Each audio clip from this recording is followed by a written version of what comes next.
잠언 26장 1절에서 16절. 미련한 자에게는 영예가 적당하지 아니하니 마치 여름에 눈 오는 것과 추수 때에 비 오는 것과 같으니라. 오늘 말씀은 여러 개로 거의 하나하나씩 되어 있습니다. 거의 하나하나씩 한 절씩 따로따로 이렇게 잠언을 말하고 있지만 솔로몬의 잠언 2집이죠. 1집, 2집 있고 또 그 밖에 잠언을 모아놓은 게 있고 이제 마지막 세 개 정도 또 사람 이름이 나오는 잠언이 이제 세 개 정도 있고 이렇게 해서 이달 말까지 잠언을 묵상하게 됩니다. 오늘 1절을 보면은 어울리지 않는 영광, 아무나 영광을 얻을 수 있는 게 아니고 미련한 자에게 영광을 주게 되면은 그거는 어느 도단이다, 어처구니가 없는 말이다, 이렇게 말하고 있습니다.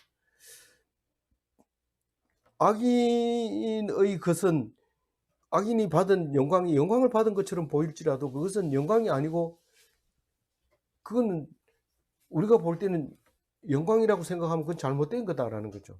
만약에 영광이 맞다면 그 사람은 미련한 자가 아니거나 미련한 자가 영광이라 하면은 그 영광이 아니거나 둘 중에 한 가지죠. 뭐 같으냐 하면은 여름에 오는 눈과 같다. 여름에 눈이 오면 그 눈은 눈이 아니고 눈이 오면 여름이 아니고 이런 거나 마찬가지죠. 그래서 미련한 자에게 명예가 있느냐 영광이 있느냐 이렇게 했을 때 그건 안 맞다는 거죠. 그게 우리가 볼 때는 당연한 거지 이렇게 하지만은 그게 그렇지 않습니다. 수준이 높아지면 불교에서도 오랫동안 불교에 정진하면 우리가 물은 물이요 산은 산이요 이렇게 얘기하면 깜짝 놀랍니다. 안 그런 사람은 이 불교를 모르는 사람은 그게 무슨 말인지 그게 무슨 베스트셀러가 되냐 이러는데 그게 베스트셀러가 됩니다. 불교에서는요. 그러니까 우리가 볼 때는 이 말이 분별력이 없는 것이 아니라 확실하게 분별력을 주고자 하는 것이죠. 추수 때에 비 오는 것하고 무슨 관계가 있나? 추수는 봄, 늦은 봄, 이런 여름에 추수를 합니다. 뭔 추수를 하냐? 보리 추수를 하는 거죠. 그럴 때는 갈수기가 돼서 봄엔 비가 잘 안 옵니다. 우리나라도 여전히 봄에 비가 많이 안 오기 때문에 봄에 산불이 많이 나죠. 그래서 우리는 비가 오는 것은 이상하다 이렇게 여기는 것과 마찬가지라고 얘기를 하고 있습니다. 우리는 교회 하나님을 누구나 믿을 수 있습니다. 그러나 아무나 믿는 사람이 되는 건 아닙니다. 오늘 1절을 읽으면서 그런 생각을 해 보시기를 바랍니다. 2절 읽어봅니다. 까닭 없는 저주는 참새가 떠도는 것과 제비가 날아가는 것 같이 이루어지지 아니하느니라. 이 조선시대만 하더라도 저주하고 그런 단어가 저주라는 단어가 많아요. 초불이라는 말을 쓰기도 하고 이런데 그 인형을 만들어 놓고 인형에다 바늘을 찌르면은 막 그 사람이 막 아파가지고 고통스러워하고 이런 것들도 있어요. 그 저주하는 그런 방법이 있었는데 그게 작동을 안 하는 거예요. 뭐 만약에 잘못한 사람이나 죄를 지을 사람에게 그렇게 한다면 그 사람은 벌을 받는 거지만 그렇지 않단 말이에요. 그러니까 여기서 참새가 떠도는 것과 이 말은 참새는 푸드덕거리면서 후룩후룩 이렇게 날아가야 돼요, 참새는. 근데 제비처럼 촥 날개를 펴고 쫙 이렇게 하늘에서 떠도는 거를 봤다면 그건 참새가 아니죠. 그건 제비를 보고 참새라고 얘기하면 안 되죠. 비슷하지만은 완전히 그 하늘을 빙빙 도는 것은 제비고 참새는 그렇게 날 수가 없어요. 근데 제비가 날아가는 것 같이 했지만은 사실은 참새가 푸드덕거리면서 날아가는 겁니다. 우리는 단어가 정확하지 않아가지고 많지 않지만 이 사람들은 맨 처음에 쓰여진 히브리어는 단어가 있었던 거죠. 참새가 날아갈 때는 푸드덕 이렇게 하고 제비가 날아갈 때는 빙빙 도는 거 이런 건데 그거를 우리가 가지고 와서 번역을 하면 참새가 떠도는 것과 제비가 날아가는 것 같이 이루어지지 아니하느니라. 이루어지지 아니한다는 것은 저주가 이루어지지 않다는 뜻이지 사실은 그렇게 할 수 없다는 거예요. 그게 되지를 않는다는 뜻을 말하고 있는 겁니다. 그러니까 사람들이 막 공갈치고 너 그러다가 죽을 거야 이러면 겁내지 마세요. 저 사람이 나 죽을 거라 했다 이러면서 벌벌 떨고 이럴 필요 없어요. 그는 그 사람이 말이 이루어지지 않기 때문에. 그래서 그거는 구분을 할 수 있어야 돼요. 근데 우리는 구분을 못하니까 누가 뭐라고 하면 난리가 나죠. 막, 그 사람 그냥 그 말 때문에 그냥 낑낑 앓다가 진짜 죽어요. 그런 사람이 있어요. 그래서 절대로 이게 까닭이 있는 얘기인지 까닭이 없는 저주인지 구분을 할 수 있어야 돼요. 이 말이 그냥 심심해서 적어놓은 잠은 아닙니다. 외우면 외울수록 지혜가 때를 맞춰서 생각나게 하고 우리에게 도와주시는 그런 거예요. 겁내면 안 돼요. 누가 뭐 너 그러다가 몇 년 못 살고 죽어 이런 옛날에는 그 도사같이 생긴 사람 와가지고 너 3년밖에 못 산다 이러면은 그 사람이 비실비실 앓다가 죽어요. 그거는 이게 2절이 없어서 그렇죠. 잠언 26장 2절이 없어서 계속 나는 벌써 1년 지났는데 이제 얼마 안 있으면 죽는다 이러면서 유언까지 다 해놓고 안 아프면은 어디가 여기 다리가 여기서부터 아플래 하나 이러면서 계속 그렇게 하는 거죠. 근데 그렇지 않습니다. 그거는 이루어지지 않는 거예요. 잠언서를 읽어본 사람은 알아요. 3절 읽어봅니다. 말에게는 채찍이요 나귀에게는 재갈이요 미련한 자의 등에는 막대기니라. 이 막대기는 회초리를 말하는 거예요. 몽둥이를 말하는 거죠.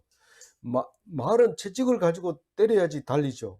뭐 이렇게 몽둥이로 때리면 근육이 뭉치기 때문에 말이 죽을 수 있어요. 그래서 채찍이 딱 맞아요. 그리고 말은 가죽이 두꺼워서 채찍을 어지간히 맞아도 뭐 상처가 안 나요. 그러나 채찍으로 말미암아 달리고 서고 하는 신호죠. 신호인데 나귀는 이게 말을 잘 안 들어요. 그래서 입에다 아주 그 쇠갈고리를 끼워 가지고 잡아당기면 이빨이 아파가지고 따라오도록 이렇게 돼 있는데 이제 다른 말에는 이제 굴레 씌웠다 이런 말을 쓰기도 하는데 굴레는 그 이제 그 재갈을 말하는 거죠. 그래서 미련한 자에게는 해초리가 필요하다. 미련한 사람들은 말로 해가지고 안 됩니다. 그래서 말로 해서 안 되면 해초리를 때려야 되는데 그걸 못 하는 거죠. 미련한데도 지혜로운 사람이 말이 안 들을 때도 있는데 지혜로운 사람이 말을 안 들을 때는 내가 미련한가 보다 이러고 돌아서야 되죠. 그러나 이 미련한 자는 말로 해서 안 되고 막대기를 회초리를 들고 해야지 되지. 말로 계속 끝까지 말로 하고 이런 거 하면 안 되는 거고 회초리를 때려야 된다. 성경에 많이 나와 있어요. 그래서 이거는 현실이 안 맞다. 우리 애 한번 때리는 거 옆집에서 봤다 하면 바로 신고 들어가는데 이게 무슨 성경이 맞는 얘기냐 이런데 잘 생각해 봐야 돼요. 때리려 한다고 때리고 떼지 말한다고 안 때리고 이렇게 하면 때리고 안 때리고 중요한 게 아니라 말씀을 이해를 못하면 때려도 안 되고 말씀을 이해 못하면 안 때려도 안 되고 둘 다 안 되는 겁니다. 때리고 안 때리고가 중요한 게 아니라 말씀을 이해할 수 있어야 되는데 말씀은 뒷전이고 성경 보니까 때리려 하더라 이렇게 때리고 막 이렇게 하면 안 되는 거죠. 그래서 적당하게 경우에 맞는 그런 교육 도구가 필요하다는 거죠. 4절 읽어봅니다. 미련한 자의 어리석은 것을 따라 대답하지 말라. 두렵건대 너도 구할 것일까. 미련한 자한테 일일이 뭐 참 말도 안 되는 얘기를 하는데 계속 따라가면서 그 얘기를 해주고 그 얘기 보통 어른들은 애들이 미련하다고 생각하고 애들이 말하는 거 무시합니다. 그건 크면 다 알아 뭐 이러면서 무시하는데 그러면 뭐 어떤 일일이 그 따라가지고 대답하면 그거는 뭐요? 자기가 어리석게 될 수 있다는 거예요. 어리석은 자하고 같이 말 상대를 하다 보면 자기가 수준이 낮아진다는 거예요. 근데 이거는 뭐 자녀 교육시킬 때 눈높이를 낮춰가지고 애들하고 대화를 해야 된다 이런데 요즘은 애들이 상전이죠. 뭐 애들 때문에 뭔 일을 못하고 애들 때문에 벌벌 떨고 이렇게 하죠. 그거를 지금 어리석은 자가 애들일 수도 있지만 실제로는 직장 동료, 학교 친구 또 그런 거를 말하고 있는 거예요. 그중에서 하나님 안 믿는 사람은 다 어리석은 거예요. 하나님 안 믿는 건 다 어리석은 거예요. 그 뭐 어리석다 이 사람 딱지 붙이고 어리석은 사람, 지혜로운 사람, 미련한 사람 이렇게 붙여 놓는 것이 아니라 하나님 말씀 안 듣고 하는 건 다 교회 가도요. 교회 가도 하나님 말씀 안 듣는 게 부지기수고 거의 대부분 말씀 안 따라 하거든요. 그런 것에 일일이 사람들이 얘기하는데 대답하고 이러다 보면 자기가 어리석어지고 특히 말 가지고 딱 얘기했을 때 상대를 하면 상대하지 마라, 싸우지 마라. 그거는 피해라. 그런 얘기를 하고 있습니다. 근데 5절은 비슷하게 얘기하는데 완전히 딴소리입니다. 한번 읽어봅니다. 미련한 자에게는 그의 어리석음을 따라 대답하라. 두렵건대 그가 스스로 지혜롭게 여길까 하노라. 이거는 뭔 말일까요? 파란 글씨를 읽어보면 어리석은 것을 따라 대답하지 말라. 어리석은 걸 따라 대답하라. 이러니까 성경 제대로 안 읽고 대답했다가 안 했다가 대답하면은 5절 얘기하고 안 하면 4절 얘기하고 이렇게 나는 성경 따라 한다 이러고 지문대로 하는데 그게 아니란 말이에요. 5절 얘기는 뭐예요? 어리석게 수준에 맞게끔 대답해야 되지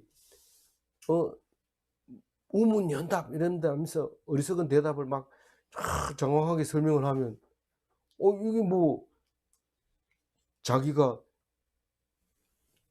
지혜로운 사람인 줄 알고 그렇게 생각한단 말이에요. 4절은 내가 일일이 대답하면 내가 바보가 되는 거고 5절은 그렇게 대답해 주다 보면 그 어리석은 자가 자기가 원래 지혜로운 사람인 줄 알고 그렇게 돼버린다. 이런 말 때문에 그런 거예요. 그러니까 말씀을 잘 이해를 해야지 대답하고 안 하고가 중요한 게 아니라 말씀을 들은 이해하느냐 안 하느냐가 중요하지.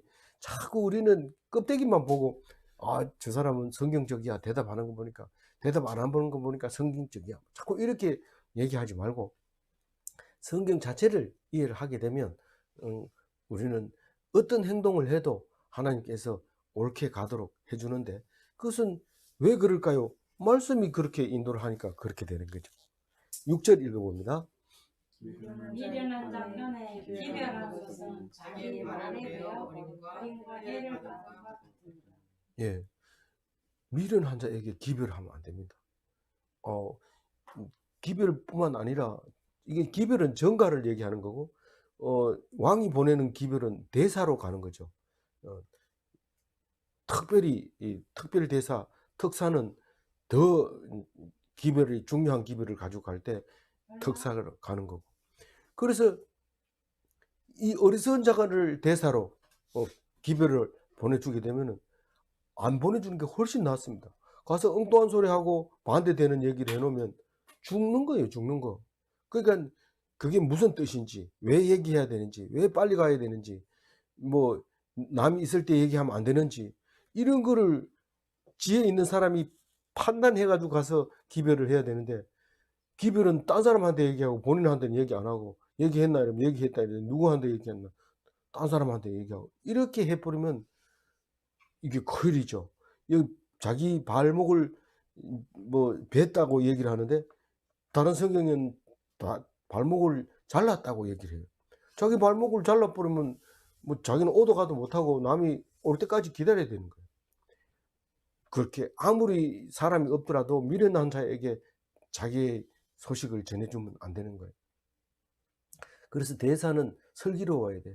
특히 왕의 대사는 가가지고 목숨을 걸고 얘기를 해야 되는데 잘못 얘기해버리면 그 가가지고 말한 사람이 목이 잘릴 수도 있고 또 조금 잘했더라도 잘못 얘기하면 그 왕이 아주 나쁜 소식을 접하게 되고 말을 잘하면 살아서 돌아올 뿐만 아니라 기쁜 소식을 가지고 돌아오게 되죠. 그게 지혜로운 사람에게 전가를 보내는 것과 같은 겁니다. 그래서 여기 해를 받음과 같으니라 이랬는데 다른 번역에는 독을 마신과 같다 이렇게 번역을 해놨어요.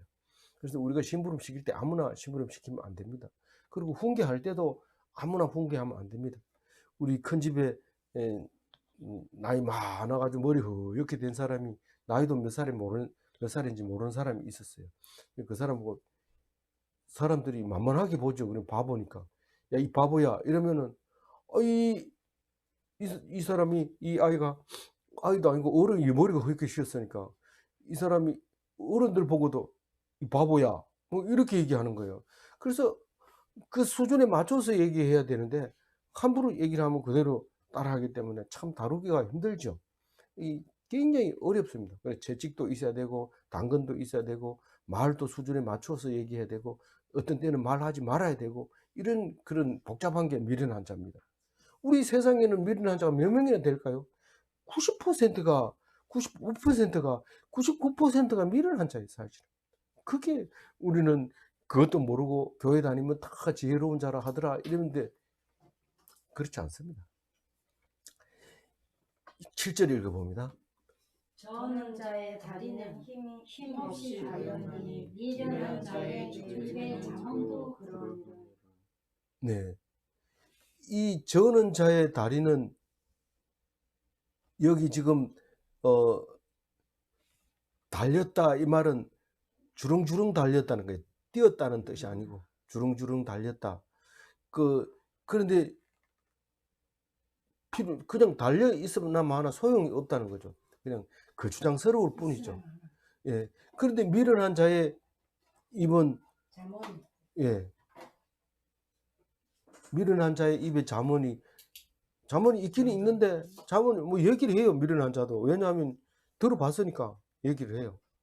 근데 그게 달려 있는 거예요. 주렁주렁 달려.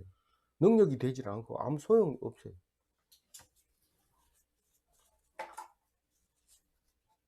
예? 네. 옛날에 혹부리 영감 혹부리 달린 거나 마찬가지예요. 그 혹부리 탁 이래. 그런데 지혜로운 혹부리 영감이었죠 그때. 한 사람은 미련하고 그 혹부리 영감이 노래를 잘 부르니까 죽을 각오를 하고 이제 어머니의 넓은 사랑 그 노래 불렀죠. 왜냐하면 이제 죽고 가는데 생각나는 건 어머니 은혜밖에 없으니까 그렇게 생각을 했겠죠. 그러니까 어떻게 그렇게 노래를 잘 부르냐 이러니까 이 혹 때문에 그렇다 이러니까 혹을 감쪽같이 떼가지고 가서 혹을 떼고 났잖아요. 그래서 미련한 사람 따라하다가 죽어버렸잖아요. 도깨비한테 맞아 죽었잖아요. 거짓말 했다고 혹을 하나 더 붙여가지고 양쪽 붙여가지고 떡 나타났어요. 맞아요. 안 죽고 죄송합니다. 우리 어릴 때 못 읽어봐가지고 그래요. 네. 읽어본 사람은 다 알지만 그래서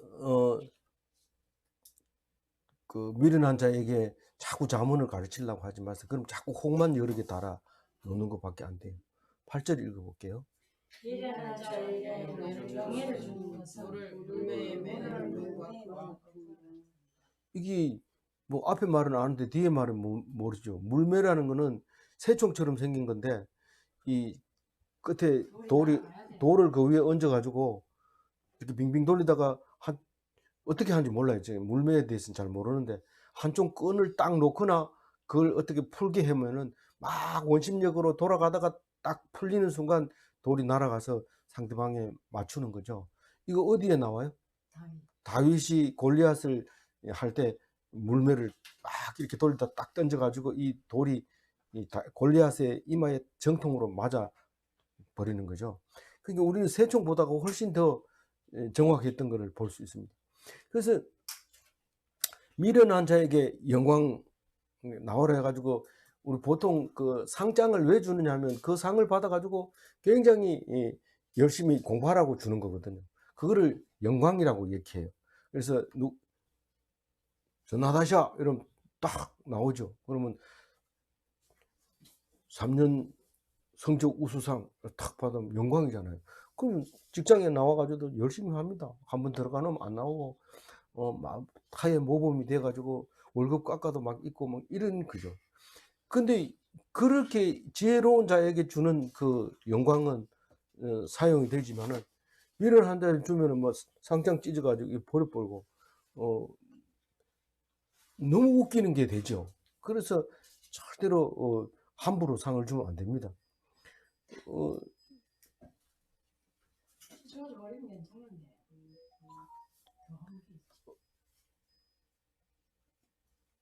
미련한 자에게 너무 칭찬을 해주면 안 돼요. 우리 그 애들 교육시킬 때 칭찬이 모두 어떻게 한다고요? 네, 고래도 춤추게 한다 그러는데 애들한테 칭찬해 주세요. 이런데 잘했다. 잘못해 놨는데도 이거 그게 무슨 뜻인지도 모르겠고 정신을 못 차리는 거예요. 그렇게 할 필요 없어요. 이건 있는 대로 하되 잘할 거를 놓치지 말고 칭찬을 해줘야 돼요. 그건 정확하게 그거를 해줘야 돼요. 9절 읽어봅니다. 미련한 자의 입은 잠언은 술 취한 자가 술 취한 자는 가시나무 같으니라.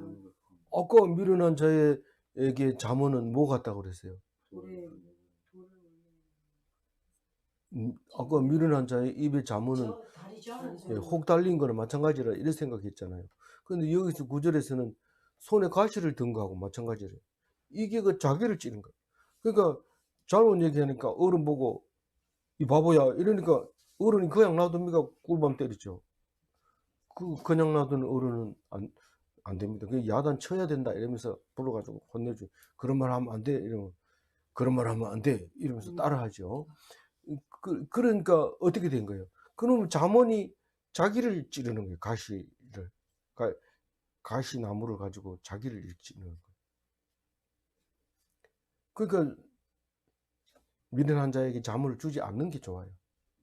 그래서 이 호신용 총을 가지고 있는 것은 총을 잘 쏘고 잽싸게 빼고 이런 사람이 총이 필요하지, 그냥 사람 겁주려고만 달고 다니다가 괜히 지나가는 사람한테 이리 와 이래가지고 총을 빼내가지고 그 총에 맞아 죽는 사람이 많아요.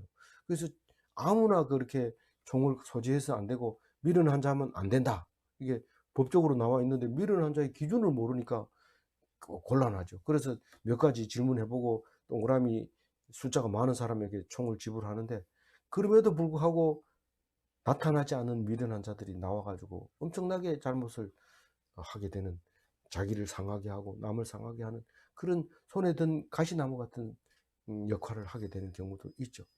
그래서 잠언이라 해가지고 무조건 능력이 나타나는 게 아니고 누구든지 다 제대로 적용하는 것은 아닙니다. 10절 읽어봅니다. 장인이 온갖 것을 만들지라도 미련한 자를 고용하는 것은 지나가는 비행을 고용한 것 같으니라. 이게 이제 다르게 번역하는 경우도 있어요. 근데 이 말 그대로 읽으면 장인은 엔지니어를 말하는 거예요. 기술자를 말하는 거예요. 뭐든지 만들어낼 수 있어요. 로봇도 만들고 다 만들 수 있는데 지가 혼자 못 하잖아요. 나사 깎을 사람, 또 전기선 연결할 사람, 이게 따로따로 돼 있어야 돼. 설계를 해가지고 이래 탁탁 맡겨야 되는데 그걸 누구에게 맡겨야 되냐면 아무나에게 맡겨서는 안 돼요. 그래서 사람이 없는데 미련한 자를 갖다가 해놓으면 일을 망쳐가지고 일을 못 쓰게 만들어놓은 거, 재료만 다 망가뜨려 버려요. 근데 만약에 미련한 자를 취직할 수 있다 이래가지고 아무나 붙들고 일을 시켜버리면 그만 안 시키는 게 100번 낫게 돼요. 근데 지나가는 행위를 고용한 것 같다 이런데 이게 다른 책임감이 아니고 지혜가 없단 말이에요. 지혜가 미련해가지고 할 줄 몰라요.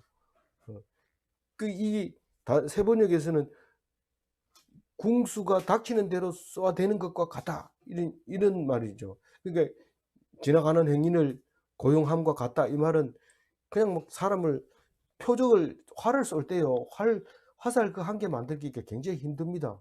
심지어는 돌을 갈아 가지고 끝에 화살 촉을 만들려면 얼마나 갈아야 돼요. 그것도 중요하지만 화살 깃을 만들려면 새 날개 깃을 가지고 꼽아 가지고 부드럽게 해서 그리고 똑바로 대를 만들어서 화살이 그렇게 만드는 게 힘들어요. 우리는 뭣도 모르고 막 쏴는 것 같지만 눈 감고 막 땡기고 이런데 그거를 그냥 막으로 막 쏴대는 거하고 마찬가지예요. 표적을 안 맞추고 그 쓸데없는 짓을 하는 거죠. 어떤 게요? 어리석은 자를 고용하는 것은 능력 있는 기술자라도 고용하는 거에 따라서 달라진다는 거예요. 아무리 능력이 있어도 지혜를 갖고 있어야 돼요. 장인도. 자, 11절 읽어봅니다. 개가 구한 것을 돌아먹은 것 같이 미련한 자는 그 미련한 것을 거듭 행하느니라. 이 개는 이 소화기관이 보통 사람하고 좀 다릅니다. 그렇다고 해서 소처럼 되어 있는 것도 아니고, 그래서 어떻게 많이 먹거나 뭐 이렇게 하면은 꽉꽉 하면서 토해내는 걸 볼 수 있습니다. 우리 개 키우는 사람 별로 없어서 그런데 집안에서 그런 짓을 하면은 이게 무슨 뭐 병이 걸린 줄 알고 갖다 버리기도 하고, 뭐 이렇게 토했는 거를 빨리 치워버리고 이러는데, 그 토하는 거 먹어야 돼요. 그게 토했다가 다시 먹으면서 우리가 쉽게 얘기하면 입에서 침샘이 충분히 안 나와서 소화를 못 시킬 때, 거북할 때 토하는 거예요. 사람도 토합니다. 근데 토했는 걸 먹지는 않죠. 냄새가 나니까 사람은. 근데 개는 뭐 그런 게 없대요. 개 토해놓은 거 씻어 먹었다. 그래서 이제 그 우리 어머니는 어려웠을 때 그 이제 효도한 얘기를, 실제로 그런 것이 아니라 그 먹고 살 게 없었는데 개가 어디 가서 먹고 와가지고 토해놨는 거를 씻어가지고 깨끗하게 씻어가지고 죽을 끓여가지고 이제 누워 계시는 할머니한테 효도를 했다, 그런 얘기를 이제 한 적이 있는데, 뭐 상관없습니다. 그거는 충분히 그렇게 할 수도 있는데, 잘 모르면은 이제 뭐 깜짝 놀래고 이런데, 이 성경을 통해서 어떻게 그런 걸 알게 되냐? 성경을 안 읽으니까 그렇지 성경 속에 싹 들어 있어요. 뭐가요? 모든 세상에 돌아가는 거 다 들어 있어요. 지구가 언제 태어났는지 그런 것도 다 들어 있어요. 안 하고 그냥 대충 읽으니까 그런 말이 어디 있어 이렇지, 자세히 다 나와 있어요. 그래서 미련한 자는 미련한 것을 거듭 행하느니라, 이 말은 학습이 안 돼. 학습이 안 돼. 미련한 자는 뭐 한번 해보고 아니면 하지 말아야 되는데 계속 그런 거예요. 지각하는 사람은 계속 지각하죠. 아무리 얘기해도 안 되는 거예요. 차라리 안 하는 게 100번 나아요. 그래서 나는 학습이 잘 됩니까? 이렇게 물으면 어떻게 해야 돼요? 예, 잘 됩니다. 이러면 그건 거짓말이에요. 지금 우리가 성경을 보면서 참 사람을 교화시키는 것 같지만, 사실 자세히 보면은 거짓말 만드는 창고입니다. 이 성경을 읽어보면. 왜냐하면 하나님을 믿습니까? 이런데 예 이러는데 안 믿고 있거든요. 지금 안 믿는다고 성경은 말하고 있는데도 불구하고 그대로 믿는다고 얘기하는 거죠. 네가 안 믿기 때문에 믿으라고 얘기하고 있는데 네가 믿는다고, 나는 믿잖아요. 뭐 그것도 몰라요. 내가 몇 년을 믿었는데, 안 믿는다는 거예요. 안 믿으니까 성경에 써놓은 거죠. 안 믿는 사람한테 이 말을 하지 왜 나한테 이 말을 해가지고 쓸데없이 이런데 나보고 하는 소리, 나보고 안 믿는다고. 그래서 그 학습 능력이 떨어지는 건 미련한 사람은 그렇다는 거 말하고 있는 겁니다. 12절 읽어봅니다. 내가 스스로 지혜롭게 여기는 자를 누구냐? 그보다 미련한 자에게 오히려 희망이 있습니다. 이 말이 좀 어렵잖아요. 사실 어려워요. 내 스스로가 지혜롭게 여기면은 미련한 자보다 더 희망이 없다고 얘기를 합니다. 미련한 자는 그래도 기다려 보는 거죠. 혹시 야가 지혜로운데 이 미련하게 나타난 것뿐 아니냐, 그렇게 생각하면서 기다려 봅니다. 그런데 지혜롭게 스스로 여기는 사람은 지혜가 들어가질 않아요. 왜냐하면 자기가 지혜로운데 무슨 지혜가 들어가겠어요. 그러니까 내가 하나님 믿는다 이런 사람한테는 성경이 필요가 없어요. 하나님을 다 아는데 뭐로 자꾸 성경 읽으라 하냐. 그렇게 하면 안 돼요. 하나님 믿는 사람은 부족한 게 많고 공부해야 될 게 많으니까 성경을 계속 보는 거죠. 예? 그러니까 지혜롭게 여기는 사람은 차라리 교회 안 다니는 사람이 희망이 더 있어요. 내가 그런 걸 많이 경험했어요. 교회 안 다니는 사람이 훨씬 더 은혜롭게 말합니다. 그 얘기 있잖아요. 미국에서 1층에는 술집이고 2층에는 교회인데 맨날 2층에서 기도해가지고 술집 망하게 해달라고 그랬는데 뭐 불이 났단 말이에요. 그래가지고 2층 사람은 가만히 있는데 일정 사람이 고소를 해가지고 저십이 기도해가지고 우리 불났다. 그래 이렇게 하니까 판사가 아무리 생각해도 밑에 있는 사람이 신앙이 좋지 위에 있는 사람이 신앙이 안 좋다는 걸 알게 됩니다. 이게 미련한 자에게 오히려 희망이 있어요. 안 다니는 사람이 희망이 있어요. 교회 다니는 사람이 희망이 없어. 왜냐하면 내가 믿는다고 생각하기 때문에. 믿는다고 생각하면 희망이 없어요. 나는 참 부족하다. 말씀을 들어야 된다. 이래 생각하면 안 믿는 사람보다 조금 나아요. 조금 나아요. 근데 부족하지 않다. 나는 잘 믿고 있는데 나한테는 얘기하지 마라. 이렇게 할 때 희망이 없는 거예요. 미련한 자보다 더 희망이 없는 거예요. 혹시 말씀 없이 지혜롭지 않습니까? 말씀도 안 하고 나는 지혜로워 이렇게 하지 않습니까? 오직 지혜는 말씀에서 나오는 겁니다. 딴 데서 있는 게 아닙니다. 13절 읽어봅니다. 게으른 자는 길에 사자가 있다. 거리에 사자가 있다. 네, 이게 게으른 자의 대표적인 핑계죠. 이게 아주 대표적인 핑계인데 그 22장 그 13절에도 똑같은 말이 있죠. 게으른 자는 말하기를 사자가 밖에 있은즉 내가 나가면 거리에 찢기겠다 하느니라. 이게 100가지 핑계 중에서 대표적인 핑계죠. 말도 안 되는 거죠. 가기 싫으니까 그거 가면 주민등록 달라 해요. 이러면서 안 가고 이런 역사가 있습니다. 그 남들이 안 가봐서니까 모르겠지 이런데 안 가봐도 알죠 어른은. 그런데 야근깨를 쓰는 거죠. 자기 나름대로는 지혜 있게 말했다 이러지만 그게 결국은 다 들통이 나는 거죠. 이 14절 한번 읽어봅니다. 문짝이 물정을 따라서 도는 것 같이 게으른 자는 침상에서 돌리는. 이런 말은 잠언 아니고는 누가 말할 수 있겠어요? 이 문짝이 돌적이를 따라 돈다는 것은 경첩을 따라서 이렇게 도는 거죠. 경첩이 하는 일이 180도 혹은 90도만 이렇게 움직이는 게 경첩입니다. 게으른 자는 항상 그 자리 왔다 갔다 해요. 저 사람은 맨날 9시, 2시에 그 자리에서 왔다 갔다 하는데 저 사람은 게으른 사람이 아닌가 이런데 아닙니다. 그 사람 그거 하려면 굉장히 밤잠 안 자고 할 수 있어요. 그러니까 그건 게으른 게 아니. 외형만 보면 그런 게 아니라 그게 모험도 하지 않고 뭐 히키코모리죠. 히키코모리. 이 히키코모리는 히키는 잡아당긴다는 거고 고모리라는 거는 그 새를 잡아당긴다. 새장에서 새를 잡아당기. 그 새를 잡아당기니까 새가 새장을 열어놔도 날아가지 않는 거죠. 그게 히키코모리죠. 집을 안 나가요. 심지어는 밥 먹으러도 안 나와요. 그래서 엄마가 밥을 이렇게 문 앞에 놔두면 열고 그것만 가지고 들어가고 그릇 밖에 내놓고 그렇게 사는 사람이 히키코모리가 많대요. 어디에 있어요? 일본에. 우리나라도 들어 있대요. 그래서 히키코모리 안 되도록 해야 되죠. 그런 사람을 게으른 자라고 얘기를 하는 거죠. 15절 읽어봅니다. 게으른 자는 그 손을 그릇에 넣고도 입에 올리기를 괴로워하느니라.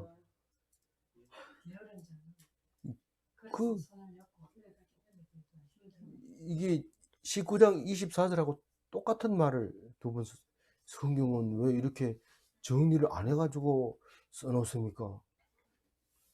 정리를 안 한 게 아니라 중요한 얘기는 여러 번 씁니다. 솔로몬도 쓰고 다른 자문에도 있고 저쪽에도 있고 이쪽에도 있고 옛날에도 있고 지금도 있고 막 이런 게 있는데 딱 모아보면 같은 게 많이 나옵니다.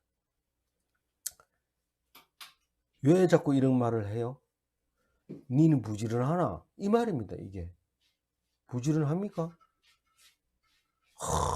언제 TV에서 이런 말이 있었죠. 뉴스에 만화 그리는 사람인데 굶어 죽었대요. 가보니까 문 앞에다가 밥 있으면 좀 주세요. 문 앞에다 붙여놨대. 그걸 못 보고 그만 봤으면 누군가 줬을 텐데 봐도 그게 뭔 말인지 모르고 저게 무슨 말인가 이랬을 텐데 그만 굶어 죽고 그 다음부터는 혼자서 만화 그리는 사람도 지원합시다. 이래가지고 정부에서 신경 쓰는데, 좀 이렇게 그 위에서 얘기하는 것처럼 막 다니면서 모금도 하고 그래야 돼요. 회사 집 이러면 계속 그 두 개만 하지 말고 좀 이렇게 대구도 왔다 가고 또 뭐 필리핀도 왔다 가고, 근데 좀 모금도 하면서 좀 움직여야지. 회사 집 이렇게만 댕기지 말고. 그건 하나님이 싫어요. 그건 그렇게 움직이고 그렇게 해주시기 바랍니다. 16절 마지막 절입니다. 읽어주세요. 게으른 자는 사리에 맞게 대답하는 사람 7보다 자기를 지혜롭게 여기느니라. 제가 이 16절을 읽고 막 감동을 했어요. 왜냐하면은 지혜로운 사람 7 갖다 놓고 자기가 제일 똑똑하대요. 너들 7사람 다 합해도 내 말 못 따라온다. 자기가 계속 떠듭니다. 누가 뭐 말하려고 그러면 필요 없고 내가 얘기하는 거죠. 그 사람을 뭐라고 불러요? 지혜가 없다고 얘기하지 않습니다. 게으른 자라고 얘기해요. 게으른 자. 이게 무슨 말이에요? 성경을 읽어야 돼. 성경을 읽어야지 이 성경을 여기 읽고 저기 읽고. 그래서 남의 얘기도 잘 듣는 게 중요한 거예요. 내가 읽었다고 내 얘기만 다 100% 맞는다는 거 아니에요. 그래서 이 7배 지혜롭다고 생각하는 그 자체가 게으르다고 얘기하는 거예요. 내가 잘 안다. 내가 안 했지만, 안 읽어봤지만 잘 안다. 이렇게 생각하는 게 어리석은 거예요. 이 사람은 자기만 몰라요. 오늘 정리해보면 그렇습니다. 어리석은 자의 어리석음은 자기만 모른다 하는 거예요. 그리고 지혜로운 자는 말씀을 들을 때마다 회개가 일어납니다. 16절을 읽으면 내가 어리석은데 잘난 체 했습니다. 이러고 15절을 읽으면 나는 참 부지런하지 못합니다. 14절을 읽으면 나는 너무도 게으릅니다. 13절을 읽으면 나는 너무 핑계를 많이 댔습니다. 계속 성경을 읽을 때마다 회개가 일어나는데 그게 지혜로운 자입니다. 성경을 읽고도 읽기는 읽었는데 뭔 말인지 모르겠다 이러면 그거는 딴 사람 안 믿는 사람 얘기지 뭐 이렇게 얘기하는 건 어리석은 거예요. 게으른 사람. 그것은 나를 향하는 거고 내가 회개해야 되는 겁니다. 기도하겠습니다. 하나님 감사합니다. 오늘 또 말씀을 주셔서 묵상하게 해주셔서 감사합니다. 특별히 잠언을 묵상할 때에 우리가 우리를 알게 해주시고 생각나게 해주시고 하나님 앞에 죄인으로 살게 해주셔서 감사합니다. 우리는 잘난 것도 없고 우리가 할 수 있는 것은 아무도 없지만 하나님께서 하라고 하는 그 말씀에 순종함으로 기쁨을 얻고 영광을 얻고 하나님께 기쁨을 얻는 것을 생각할 때에 말씀 주신 것을 감사하고 하루 종일 이 말씀 붙잡고 기뻐하는 하루 되게 하여 주옵소서. 감사하며 우리 주 예수 그리스도 이름으로 기도 올리옵나이다. 아멘. 감사합니다.